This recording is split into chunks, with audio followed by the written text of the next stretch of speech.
G'day, Tragic here, and whoa, boom, it's another what's in the box. Yes, and this is probably the last one for a while. For those of you who don't know, I had a big break from my channel because I had an accident, broke my jaw.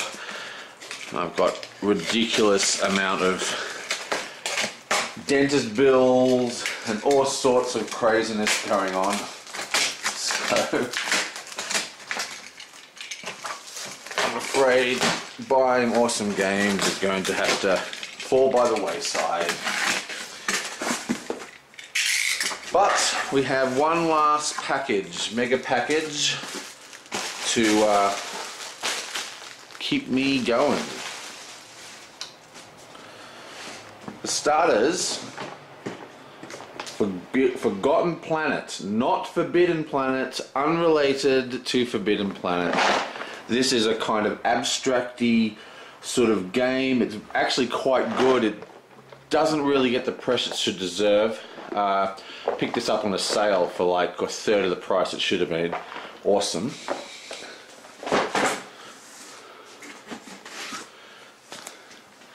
The Great Fire of London, 1966. This is a really cool game. Has a fantastic map and these cool little cones that spread out, and you've got to try and stop your various areas from burning to the ground.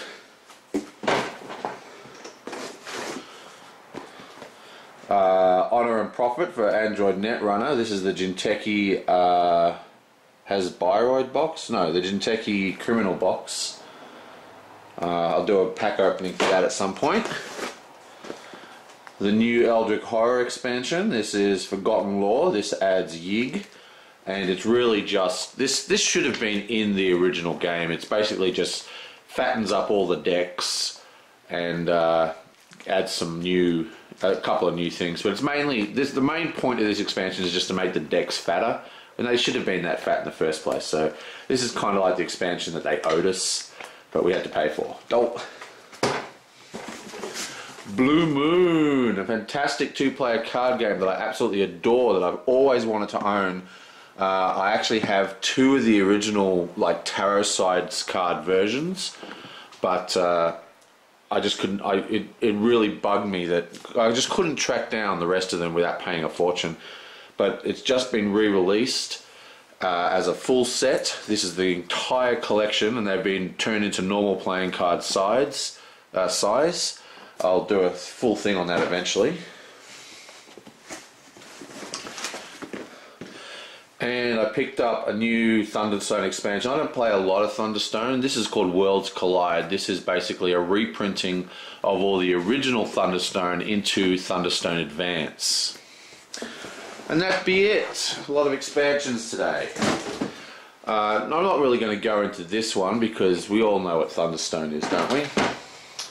But Blue Moon is a fantastic, fantastic game. It's a bit, I guess you could call it a push your luck game in some ways.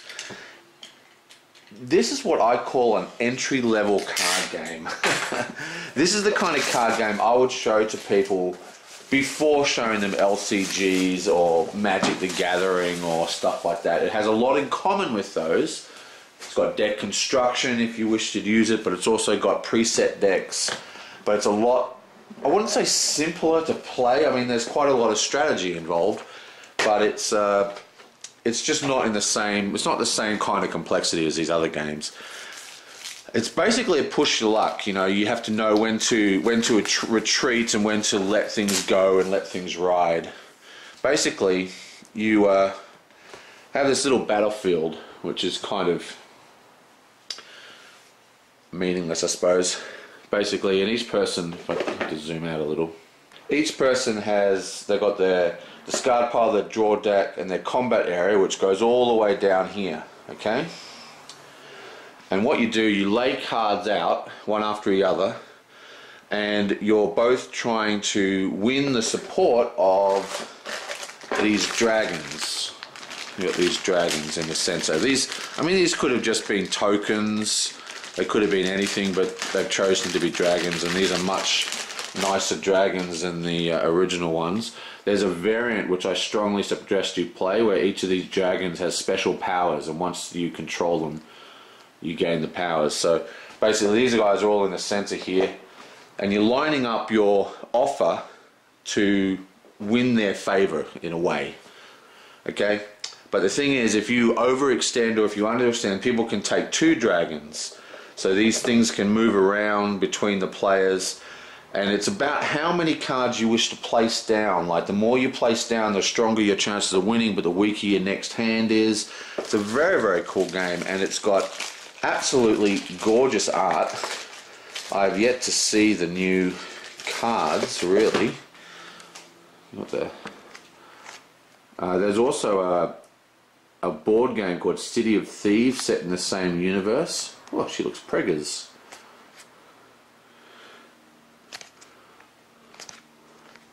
Yeah, but very, very pretty cards. See, basically you've got 2 sides. You've got Earth and Fire, and these are 2 different. You can like nominate, whoever's attacking nominates what they're going to be firing in, you know, like what they're going to be fighting for. And there's neutral cards. It's a cool game. It's a very, very cool game. Now, it's possible that it could be unbalanced. Now, there are strong arguments that because of the way the push your luck mechanics work, it's actually better to play this game with the pre-constructed decks rather than use the deck construction rules, because knowing what your opponent has really can increase the strategic decision making. Oh wait, he's used his big card, that means he's got less of this, blah blah blah. So this is one of the new things. So this is a little thing you put down and you go, okay, we're now playing Fire. Okay. Anyway, so that's Blue Moon. It's a very, very cool little card game. It's sort of a bit under the radar.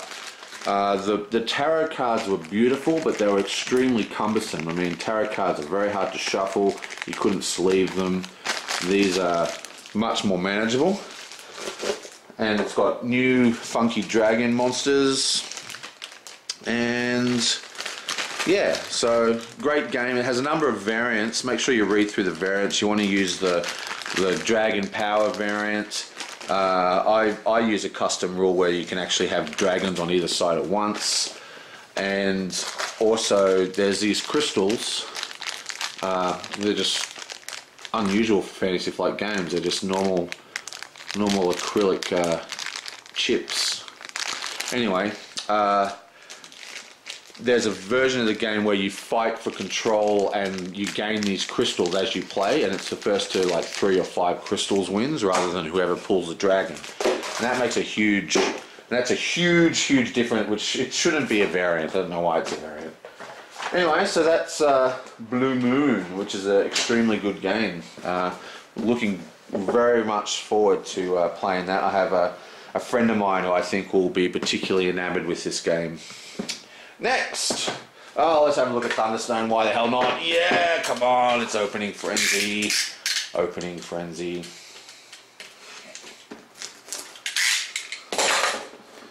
I've got to be careful. Sometimes I use that knife to open and I scratch the box. Okay, so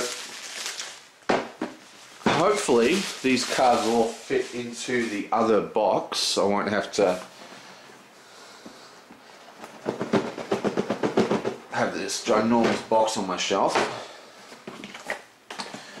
Looks like, see, these are all standalone sets. We have another, I have another board for the village and the dungeon tiles. Okay, let me zoom out a little bit. Let's do this properly. Come on. This game is basically one of the first real Dominion clones. It does new stuff, but it's, anyone who says that it's not, you know, inspired directly by Dominion is just kidding themselves. There's an easy mode board and a hard mode board, and basically, unlike Dominion, though, there's kind of like a point to it. Basically, you have a village, and in the village you buy cards, and it's just like Dominion, you know, just the same discard mechanics, the same draw mechanics. You got villages, spells, items, weapons, and heroes. But the difference is you have this dungeon at the top.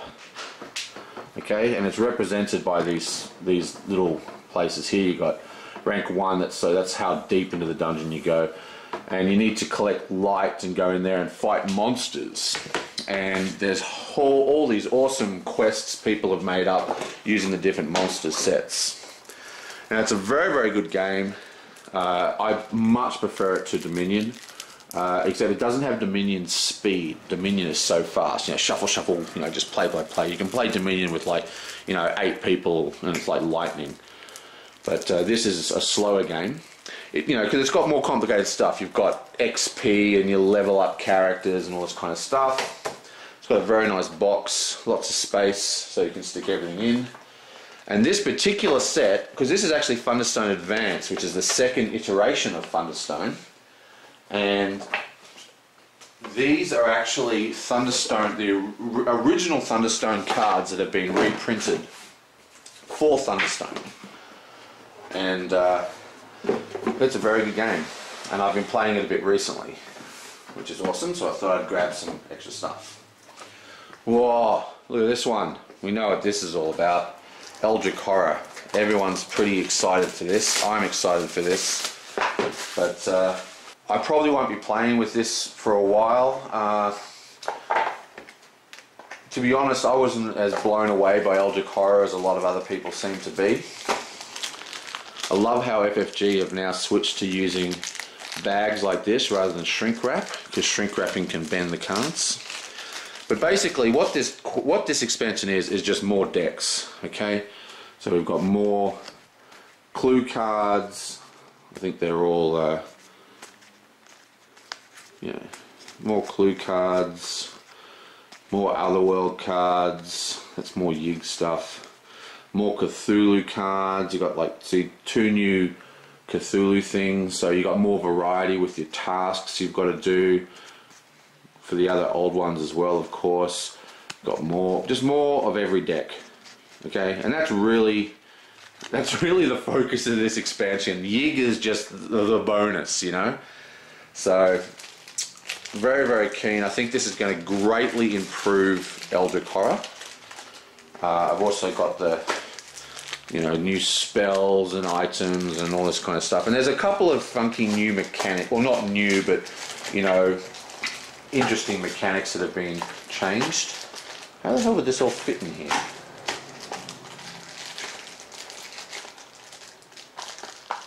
I have no idea how this fit inside. How am I supposed to put that back in? Oh well, I'll deal with that later. Forgotten Lore, more of the same, should be cool. Now, Netrunner, I'll do my normal complete set review when I get some time. Okay, so, and now we have the Great Fire of London. Now this is an interesting one. This is a, I suppose, like a Euro version of Pandemic-ish, I suppose. No, not really. I don't know. It's hard to describe. This is one of those games that is fairly original in its mechanical systems. You have this gorgeous map of old London. Absolutely fantastic map. Now it's a little hard to read, but it looks like a street map, you know. It actually looks, it's not bad. Everything's in color-coded area. And you have this fire and it burns all through the whole place. You've got victory point tracks and you've got to save your locations. Now, I haven't played this game at all, so I don't know if these are the fire cones that come out and cover the map. You have like little cars to control people. You've got, you know, you've got to control the department, sending out cops, and you've got little houses and stuff you've got to protect. It's a very, very interesting game. Lots of stuff with fancy little meeples. It got quite a lot of buzz when it first came out. This is another one of those games that sort of got kick-started and then sort of fell off the face of the earth.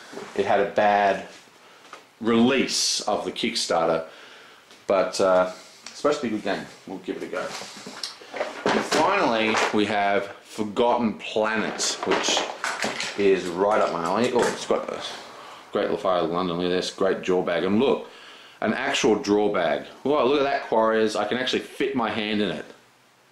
Useless! Quarrier bags are useless.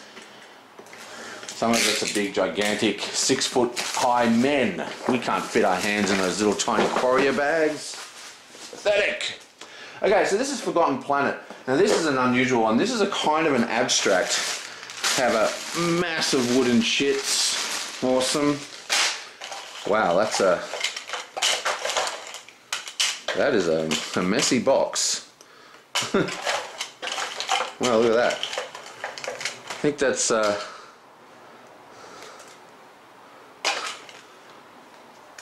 that's been through the wars. What do you reckon?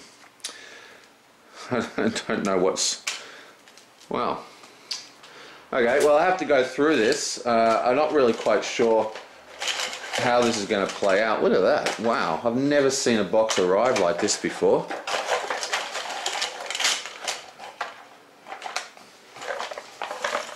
Oh well. Anyway, so I don't really know a lot about this game. I've just seen like one sort of, you know, video on it. Basically, it's sort of like a control. It's abstract. If I show you the back, you can actually see it. So you move around and you leave things behind you, and it's kind of like, I don't know, an economic game, I suppose. I mean, you're sort of like mining for things, and it's an interesting, it's an unusual game. It's another small guy did it, but I think it's quite interesting. This is one of these games that's very simple, that it's supposed to have a lot of strategy in it, like all, you know, abstract games do. And of course, Netrunner. So we have Netrunner, Eldritch Horror, which is somehow too big for me to close again,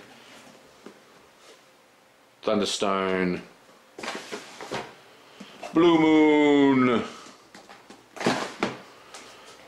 and the Great Fire of London. So that's the new stuff, and I will see you guys next time.